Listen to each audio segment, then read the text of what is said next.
नमस्कार, स्वागत है आप सभी का न्यूज वन इंडिया में। मैं हूं आपके साथ शाफनी पटनायक। बुलेटिन की शुरुआत करेंगे। यूपी में थमा चौथे चरण के चुनाव प्रचार का शोर। आज पोलिंग बूथों के लिए रवाना होंगे पोलिंग पार्टियां। चौथे चरण में यूपी के 13 लोकसभा सीटों पर होगा मतदान। 13 लोकसभा सीटों पर कुल 130 प्रत्याशी चुनाव मैदान में हैं।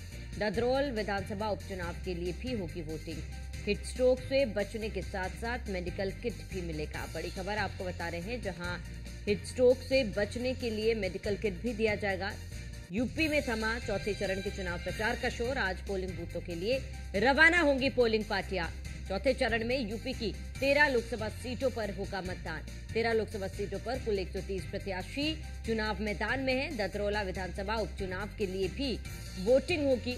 हीट स्ट्रोक से बचने के साथ साथ मेडिकल किट भी लोगों को दी जाएगी। तो लोगों के लिए भी तमाम तैयारियां, व्यवस्थाएं की गई है और आज पोलिंग बूथों के लिए रवाना होंगी पोलिंग पार्टियां। इसको लेकर तैयारियां पूरी कर ली गई है। बता दें कि कल 13 सीटों पर मतदान होना है और ऐसे में आप तैयारियां अलग अलग जगहों पर पूरी कर ली गई है। सुरक्षा व्यवस्था कड़ी कर दी गई है और मतदाताओं के लिए भी व्यवस्था की गई है। जिस तरीके से लगातार तापमान में बढ़त देखा जा रहा है, ऐसे में लोगों के लिए जगह जगह पर व्यवस्था की गई है, जहां छाव के लिए टेंट लगाए गए हैं और लोगों को ग्लूकोज वितरण के लिए भी व्यवस्था की गई है। तो ददरौल विधानसभा उपचुनाव के लिए भी कल वोटिंग होगी और हीट स्ट्रोक से बचने के साथ साथ मेडिकल किट भी लोगों को दिया जाएगा। जहां किसी को स्वास्थ्य संबंधित कोई असुविधा हो तो तमाम चीजें उनके लिए उपलब्ध हो। और चौथे चरण में यूपी की 13 लोकसभा सीटों पर चुनाव होने हैं।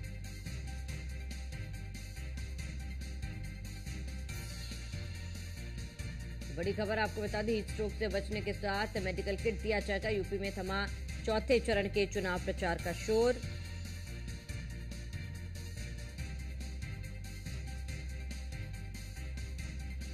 बड़ी खबर आपको बता दें, 13 लोकसभा सीटों पर कुल 130 प्रत्याशी चुनाव मैदान में। ददरौल विधानसभा उपचुनाव के लिए भी वोटिंग होगी। हीट स्ट्रोक से बचने के साथ साथ मेडिकल किट भी मिलेगा। तो यूपी में थमा चौथे चरण के चुनाव प्रचार का शोर और आज पोलिंग बूथों के लिए रवाना होंगी पोलिंग पार्टियां। तो चौथे चरण में यूपी की 13 लोकसभा सीटों पर होगा मतदान। 13 लोकसभा सीटों पर कुल 130 प्रत्याशी चुनाव मैदान में। ददरौल विधानसभा उपचुनाव के लिए भी होगी वोटिंग।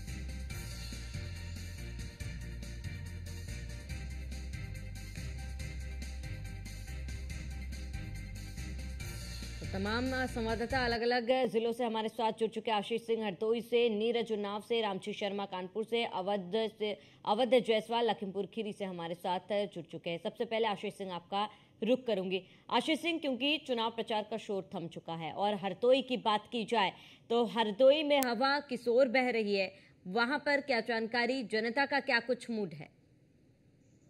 देखिए, विकास के मुद्दे पर हरदोई की जनता वोट करेगी, चाहे वो सपा हो, चाहे वो बसपा हो और चाहे फिर भाजपा हो। भाजपा ने जमीनी स्तर पर क्या कार्य किए हैं, जिसको लेकर पार्टी जो जनता है वोट कर सकती है। पोलिंग पार्टियां बात करें तो पोलिंग पार्टियां अभी कुछ देर बाद रवाना होगी। उसके बाद ठीक पोलिंग बूथों पर पोलिंग पार्टियां पहुंचेंगी और उसके बाद कल ठीक 7 बजे से मतदान जारी होगा। 6 बजे तक मतदान होगा। यहाँ पर बीजेपी से जयप्रकाश रावत है। हरदोई सदर की बात करें तो बीजेपी से जयप्रकाश रावत है, सपा गठबंधन से उषा वर्मा है और भीमराव अम्बेडकर बसपा के हैं। वहीं अगर मिश्रित लोकसभा से बात करें तो बीजेपी से अशोक रावत है, सपा से संगीता वर्मा है और बसपा से भी प्रत्याशी है। कहीं न कहीं ये जो जनता है, कहीं न कहीं जितना किया भारतीय जनता पार्टी ने विकास किया है, तो खास मुद्दा उनका ये है कि सबसे पहले सड़क है, पानी पीने का पानी है, स्कूल की कैसी व्यवस्था है, उन पर जनता वोट करेगी। कहीं न कहीं जनता वोट करने के लिए अग्रसर है, क्योंकि अब लगातार प्रशासन ने कैंपेन चलाए थे और प्रोग्राम चलाए थे। कहीं न कहीं कैसे वोट पड़े, मतदान प्रतिशत बढ़े, जिसको लेकर प्रशासन ने और निर्वाचन आयोग ने कई प्रयास किए। कुंडी खटकाओ अभियान में इस तरीके से प्रशासन ने अभियान किए, घर घर जाकर वोटर आईडी बांटी, वोटर लिस्ट लेके मतदाताओं को किया कि हमारा वोट जरूर पड़ना चाहिए और वोट हमारा अधिकार है, जिसको लेकर काफी प्रयास किए गए। हालांकि हरदोई जनपद में मतदान प्रतिशत कैसे बढ़ेगा ये कल आने वाला वक्त तय करेगा, लेकिन जनता है जो उत्सुक है कल का मतदान करने के लिए। ठीक है आशीष, लौटूंगे आपके पास। नीरज, आपका रुख करूंगी। नीरज, उन्नाव की बात की जाए, तमाम दिग्गज नेता उन्नाव भी पहुंचे थे, अपने अपने प्रत्याशियों के लिए वोट की अपील भी की थी, लेकिन उन्नाव में क्या कुछ स्थिति है, मुद्दा क्या है जिस पर जनता कल वोट डालेंगी? जी देखिए, कल शाम से लगातार जो है जो चुनाव प्रचार था वो थम गया, क्योंकि कल जो है योगी आदित्यनाथ जी की एक बड़ी रैली उन्नाव में थी और कल शाम 6 बजे के बाद में जो है उनकी जनसभा होने के बाद जो प्रचार है वो पूरी तरीके से रोक दिया गया और इसके बाद अब जो प्रत्याशी हैं वो लगातार जो है घरों में बैठ करके लोगों से संपर्क कर रहे हैं। तो कहीं ना कहीं जो उन्नाव की बात करें तो भारतीय जनता पार्टी से साक्षी महाराज जो पहले भी 2 बार के सांसद रह चुके हैं और भारतीय जनता पार्टी ने उनके ऊपर भरोसा जताते हुए उनको तीसरी बार जो है यहाँ का प्रत्याशी भारतीय जनता पार्टी से बनाया है। और जो अनु टंडन है जो पहले कभी जो कांग्रेस से सांसद रहा करती थी, अब जो है इस समय वर्तमान में उनको इंडिया गठबंधन से टिकट दिया गया है और इसको लेकर के लगातार जो है वो भी अपने प्रचार प्रसार में कभी नहीं छोड़ रही थी। हालांकि अब जो है प्रचार प्रसार थम गया है।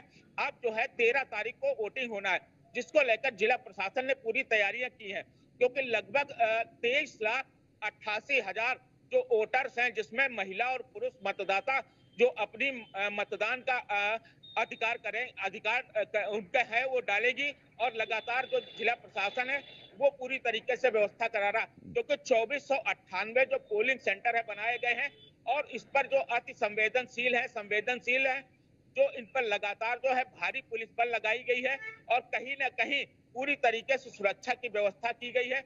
इसके साथ में सबसे एक अहम बात ये आ जाती है कि जो आसपास के जो पोलिंग सेंटर हैं उसके जो प्राथमिक स्वास्थ्य केंद्र है, जो सामुदायिक स्वास्थ्य केंद्र है, उनके डॉक्टरों को भी इस बात को लेकर के अलर्ट कर दिया गया है कि अगर वहां पर पोलिंग कर्मचारियों को किसी तरीके की कोई दिक्कत आती है तो तत्काल मेडिकल एक्ट दिया जाए, उनको वहां पर जो है उनका इलाज किया जाए, क्योंकि कहीं ना कहीं जो धूप है उसका पारा चढ़ता चला जा रहा है।